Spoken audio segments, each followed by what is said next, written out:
Welcome to another episode of Lunch with the Shark. Join us as we dive deep into discussions about business, accounting, and finance to help you build a business that thrives. Now sit back and have a bite with your host, the Shark CFO, Vidal Espinosa. Hello. Welcome to a new edition of Lunch with the Shark. I am your host, Vidal, the Shark CFO, Espinosa, and I'm really happy to be here with you on this Monday afternoon. I'm sorry if the printer it's going around. I have no idea that we were going to continue be printing, but since today in the US, we have the deadline for the S corporations and partnerships. So if you have an S corporation, actually, if you're taxed as an S corporation, which is the proper way to say it, there's no such things as S corporation. It's a tax benefit. It's a tax option that the IRS grants to small business companies.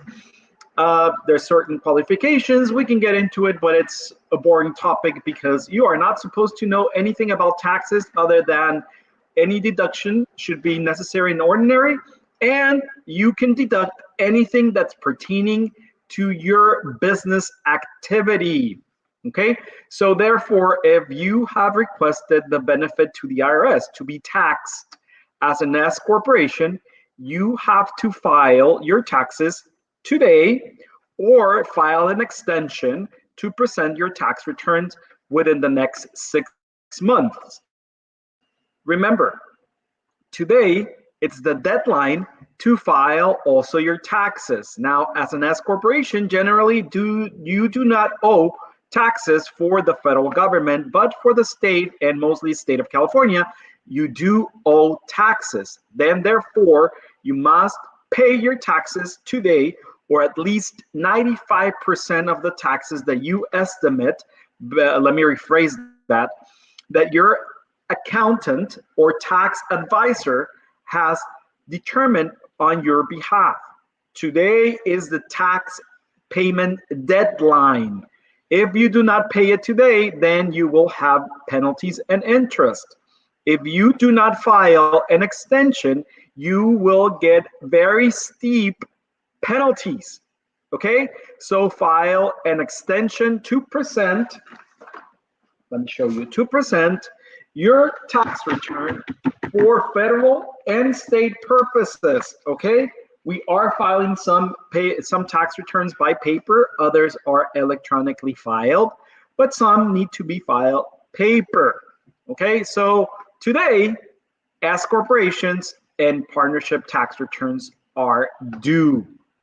We have all the other corporate tax returns and trusts and so forth later on in the year, deadlines to pay taxes and file your tax return.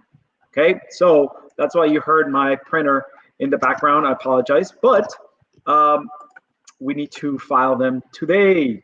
The ones that we have already prepared, ready, signed, approved, and ready to go and be sent to the tax agencies. S corporation and partnerships. So this is sort of a public service announcement. Not really, but yes. And also, how was your weekend?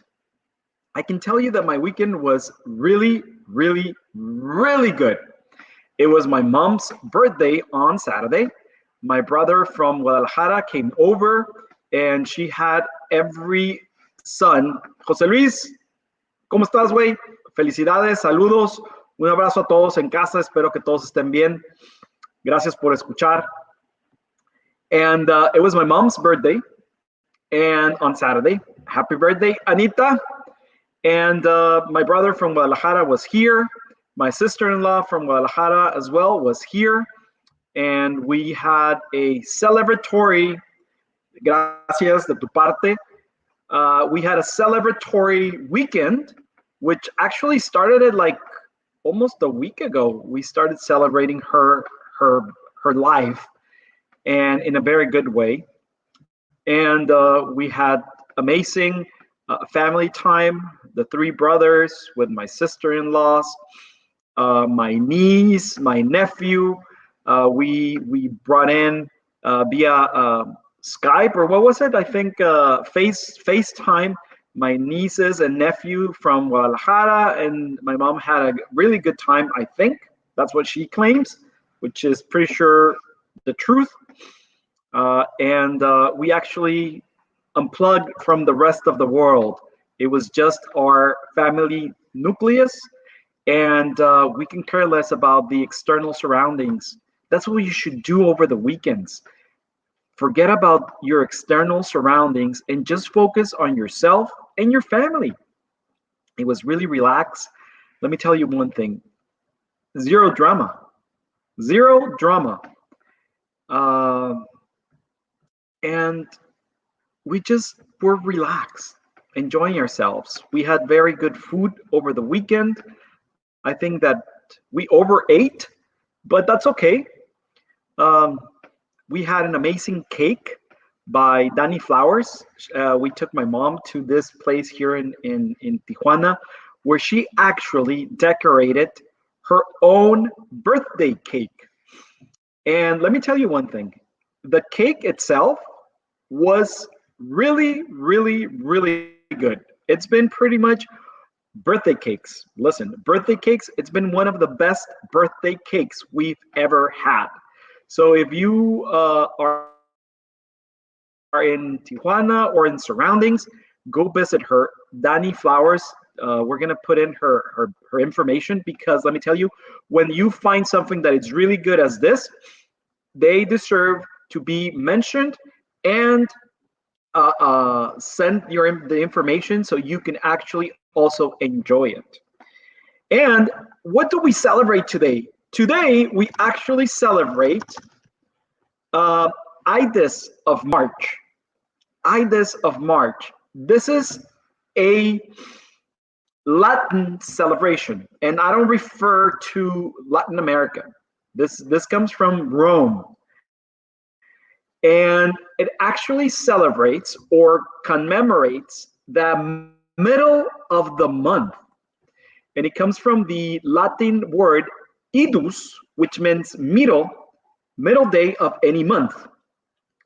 And it celebrates on the 15th of March, May, July, or October, and then any other month, it's on the 13th. Why? I have no idea.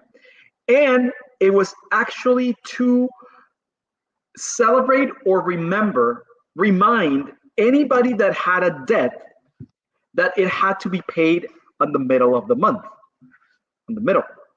And back in the days, if you could not pay your debts, they would actually throw you into prison. That was in ancient Rome. So for people who owed, it was a very bad day. They thought that it was a bad luck day, but nowadays it's just today, right? Ides of March, and we also celebrate National Napping Day. So for everyone here in the region, in Mexico, it's a holiday, or at least it's a banking government holiday, because they observe the Benemérito of las Americas. Wow, that was very pocho. Benemérito de las Américas. Benito Juárez. It's celebrated on Monday, but it's actually on March 21st. And there's no banking, there's no government agencies, there's no government, as if there's any. That's a side marginal comment.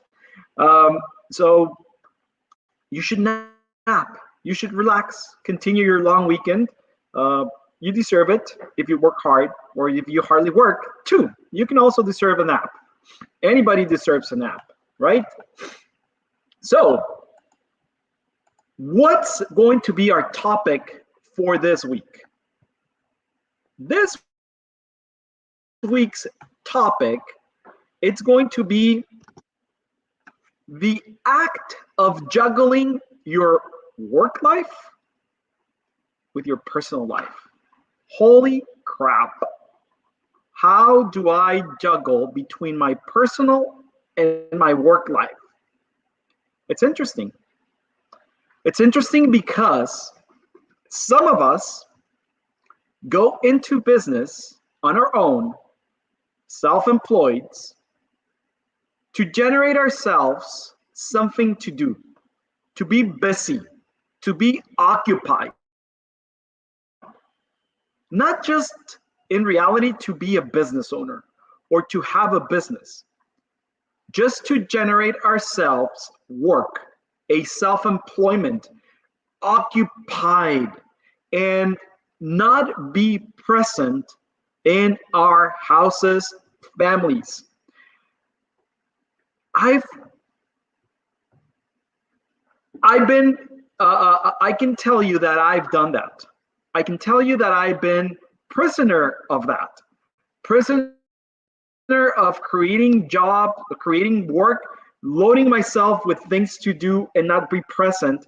But since I started it, my personal development, and not my schooling, not my learning for my profession, but personal development, growing, I can attest that whenever you decide to be present, that's when you start working and living, doing a juggling act of working and living. Before that, you don't.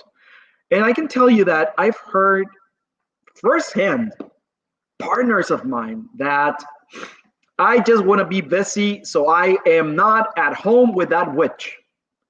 Dude, if your partner, husband, wife is the witch, get a divorce. You don't have to suffer. Just grow. But what about my kids? That's a personal decision, right? What about your kids? You're not even there. So what about it? Just move on. Grow. Personally grow. Let it go. Oh, what people's gonna say. Fuck whatever people's gonna say. Really, fuck what people's gonna say. Are they supporting you? Are they feeding you? Are they feeding your family? No, they're not. But that's not living. You're just living to work, not to live and enjoy your life. I joke around in my family and I say, hey, I prefer to spend everything that I earned, save for my retirement. But when I retire, I'm going to spend everything that I own, because what I'm going to do, what I'm going to tell you, hey, put or throw everything that I own, everything that it's in my bank accounts, whatever I have, because I'm going to take it with me. If they're wise and intelligent, they're going to write a check, throw it into my coffin or into my little ash urn. And when am I going to be able to cash that freaking fucking check? Never. So what? Am I going to be the richest person in that cemetery or in that niche? I don't think so. Maybe I will. But what good is it going to make it? Nothing. Nothing at all. So it is a juggling act between work and life. Now, if you're thinking like what I said, and I've heard it firsthand, at least like 5 months ago, I really heard it. Oh, I just want to be busy in my office or meeting with clients and all that because I don't want to be around that witch. It's like, dude, you are childish. Grow up. Grow a pair. Move on. Instead of maybe cheating on your wife or husband, instead of cheating yourself from actually being with your kids, and maybe, oh, I just want to be with my kids and blah, blah, blah, blah, blah. When? It's a juggling act. So what is work-life balance? What is it? Work-life balance, it's the idea that a fulfilling life outside work helps improve work performance while reducing stress. Now, if you enjoy what you do, you never work a day in your life. Basically, for this, we refer work to your business, to whatever you do. Not because you're an employee or self-employed, which most entrepreneurs are self-employed. But the juggling act of fulfilling life outside work, it actually helps whatever you do and reduces your stress. The time a person spends working should be balanced by time spent with friends and family, keeping fit, traveling, and doing other fulfilling hobbies. What are your hobbies? So here's how work-life balance works and why a small business owner needs to care about it. First one, what is work-life balance? Work-life balance simply means striking a healthy balance between your working life and your personal life. Working life balance isn't necessarily defined as an even split between the hours you spend at work and the hours you spend on your hobbies, family, and yourself. The balance is more nuances than that, and it also varies among different people. Instead, you might think of work-life balance as balance between achievement and enjoyment. Achievement and enjoyment. The perfect work-life balance would mean never sacrificing one for the other. And this is when you realize, what the fuck? Dude, if you're gonna enjoy Saturdays afternoons and Sundays with your family, turn off that freaking phone.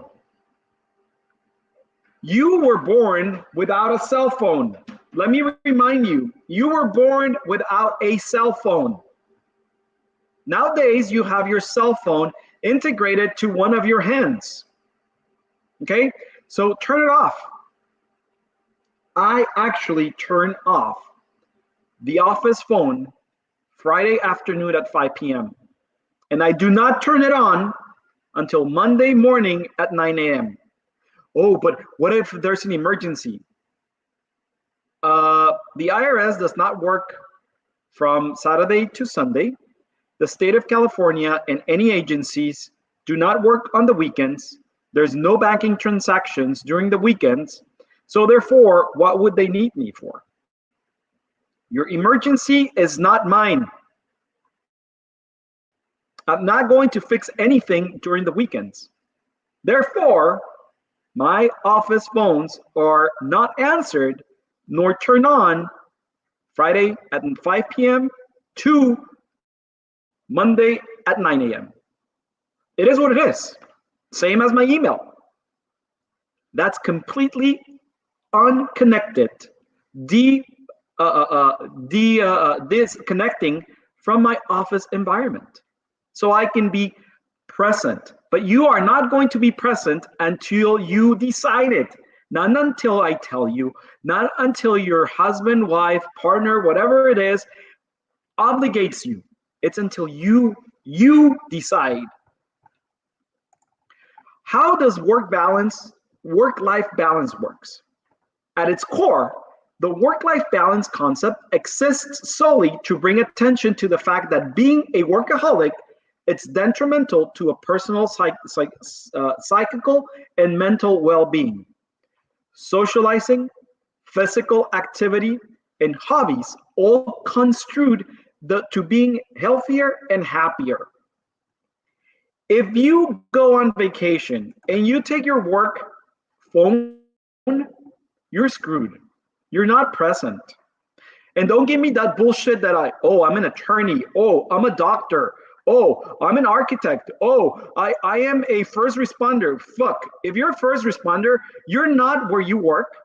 What the fuck you're gonna do if you're on vacation in Paris? Nothing. You should have left somebody in charge where you are from and leave that phone there so that person can take care of it.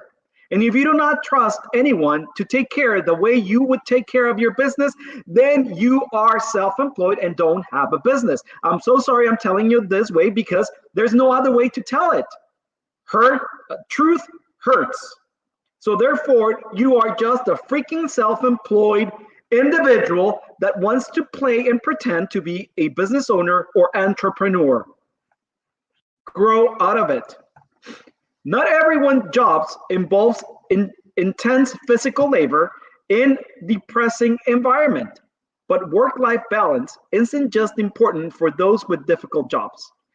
Everyone is at risk of letting work take up an unhealthy portion of their life. For those who already enjoy their jobs, awareness of work-life balance can help ensure that they continue to enjoy their jobs, reduce stress, and prevent burnout. Poor work-life balance can have serious effect on your mental health. However, work-life issues are common, and mental health experts are well prepared to help you through any particular rough patch.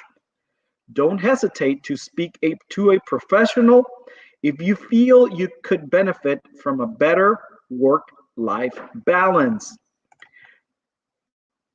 Until you really taste or understand, okay, how work-life balance works, then you're going to realize and say, I really need help. Because if you go on vacation, if you disconnect, unplug, decompress over the weekends or over the holidays, if you truly take the holidays off and you don't enjoy it, you need a professional to help you understand what you're missing on. If you do that one day, you're going to realize, what are you missing? Work-life balance for small business owners. Well, running your own small business brings a lot of positive aspects to your workday or life. But one of them is not, well, I am the one who provides the bread and butter for this family, therefore I need to be on my phone because I'm generating money. No, you're not generating money. You're simply allocating your salary to yourself. That's all you're doing, okay? And you're a cheap ass because you don't want to hire somebody to help you manage your business, and you want to keep more money to yourself, which there's nothing wrong with it, okay? But they will be making you more money than what you're bringing in. You have not understood that, okay? So that's a problem. Business owners are often particularly prone to spend too much time on the work side of the work-life teeter-totter. Owners can be so focused on their business, they may not even notice how it's infringing with their family relationships and personal lives.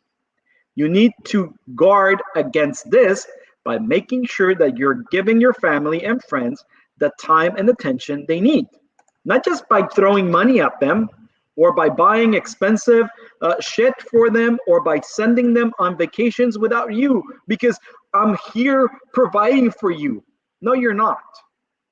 Until you really taste and enjoy what the fuck you're working for, you're going to realize what you've been missing on. Delegate and outsourcing to free up time. Holy shit.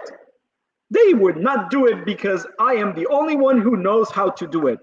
Guess what? You're not the only one who knows how to do it. Newsflash. You're probably the least indicated person to do what you're doing right now because it's costing you more.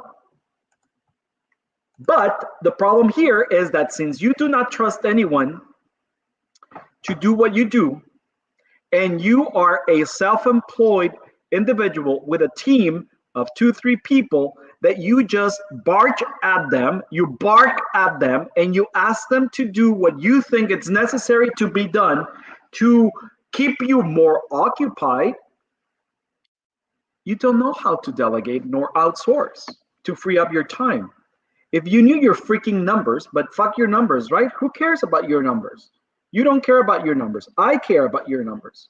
So fuck your numbers, right? So until I can tell you that if I were to free you 40 hours of your freaking week and you can generate 2 or 3 times more than you're doing, I bet you that if the first, second, or third months we were to achieve this, you would actually start enjoying your life and juggling your freaking life. Many small business owners have a great deal of difficulty delegating tasks to team members. If you have a team members, particularly when they have started their business from scratch. Fearing a loss of control is common. It's normal. It's fine. Not acceptable though, as an effort to cut any cost possible. Because you're so used to bringing everything, every single freaking penny into your freaking pocket that you don't want to share. That's the problem. Because you're comfortable at the level of revenue that you're generating and you cannot see beyond your freaking tip of your nose. But guess what? If you were to free up time for yourself on doing petty little stuff that makes you occupied, you would probably be selling and creating more stuff to generate revenue that you will be filling your pockets with more revenue, more profit. But that's only if you delegate or outsource. If you can hire a team member, sit down and make a list of minor tasks that you can delegate. You could also consider hiring independent contractors. Here are some examples, things that you can delegate, and you must delegate, not take upon yourself. Accounting, marketing, business website, your social media, public relations, customer service support, data entry, delivering and freight, invoicing, purchasing office equipment, technical support, paying your bills, making bank deposits, booking trips, flights, hotel planning, office cleaning. People, if you're doing that, guess what? Please stop calling yourself an entrepreneur. Please stop calling yourself a business owner and start calling yourself a self-employed person. You just have a job. That's it. That's all you do. That's all you have. A job. Self-employed. So don't come to me and tell me that you're an entrepreneur that has started a business and da da da da. No, you're not. We need to help you change your mindset. We need to help you understand what outsourcing will do for you, what contractors will do for you. And not just contractors that are going to kiss your freaking ass, because I don't care about kissing your ass, really. Trust me. I care about telling you the truth to your face, even if it hurts and you don't talk to me again. But guess what? If you don't hire me, you're going to come back later, a couple of months later or a year later, and say, you know what? You were so full of shit, but that shit is true. I realize it. And that happens to me more often than not. Vidal, you know what? When we met 3-4 years ago, or when we met last week or 2 weeks ago or a month ago, I actually was so mad at what you were telling me. But now I realize that everything you told me, it's true.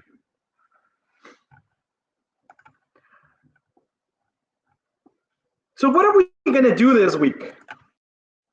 I actually suggest you start by creating this little list of things that you can delegate, things that you can outsource, things that you can let go, and start letting go of your business occupation and start focusing on your vision.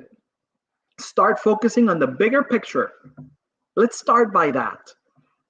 And let's start by this week unplugging earlier than you usual, unplug, and analyzing your life inwards. And maybe if you're scared of that witch that it's at home, maybe if you're scared and you don't want to be with that witch anymore, grow a pair. Walk out of that chingadera. It's not healthy for you. It's not healthy for her or him. Just accept it. It is comfortable. It's going to hurt, but it's hurting more. So let's take actions this week. Let's create that list, okay? And let's do a inwards analysis of our own life. If you're just creating more freaking work for yourself because you dread being home, dude, move on. As I said it to someone last year, this is not living. Grow a pair. I actually told that to a client of mine. What you're doing is mental anguish to yourself and to your partner, to your wife, to your husband. Move along. This is not life. Make a decision. And I am not going to make the decision on your behalf. You know the answer, and you're so afraid of making it that you're not living. You're missing a shitload of things. You're missing out on life. We only have one life. We can have a shitload of work, but we only have one life. It's been great seeing you today, and we're gonna end up today's show with a quote from Russell Simmons. He is an American entrepreneur, record executive, and writer and film producer. And he said, if you wake up deciding what you want to give versus what you're going to get, you become a more successful person. If you wake up deciding what you want to give versus what you're going to get, you become a more successful person. People, if you pray and beg to whomever God you believe to give you and give you and give you, to heal you, to take those pains and sufferings away from you, you're going out to the wrong way. People, your suffering and pain and whatever you need, I think it's the worst of its necessities. Start offering instead of asking. Give instead of ask. See you tomorrow. Bon appetit. Ciao. Thank you for listening to Lunch with the Shark. If you would like to set up a consultation with the Shark CFO, Vidal Espinosa, visit his website www.invictus-advisors.com, and don't forget to subscribe on Facebook, Instagram, YouTube, Twitter, and LinkedIn.